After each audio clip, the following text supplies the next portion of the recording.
Picture this. You're eating a banana. Sweet, tasty, and done in a few bites. You toss the peel. And what about the rest of the plant? Ever wondered what happens to that huge banana stem after harvesting? Well, what if the answer wasn't trash, but a solution to our plastic problem? Could bananas help us fight plastic pollution? Let's find out. Every day, we use plastics to pack our food, ship products, and protect all sorts of goods. They're cheap and convenient. But we've also filled our world with plastic waste. It breaks into micro pieces, moves through oceans and rivers, and has even made its way into our bodies. Not so great, right?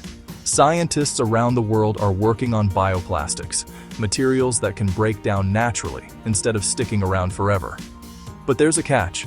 A lot of current bioplastics are made from crops we also eat, like corn, and we definitely don't want our packaging to compete with dinner.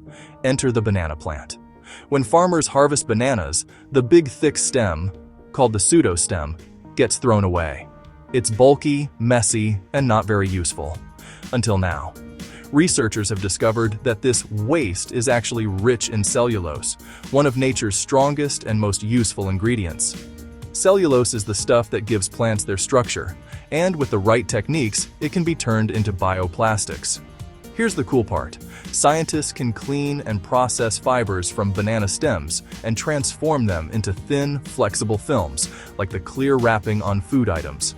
These films are strong, lightweight, and biodegradable.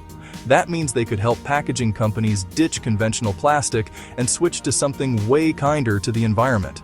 Plus, using banana waste helps farmers too. They could sell the leftover stems instead of tossing them away. It's a win-win. Less waste, less pollution, and more value for agriculture.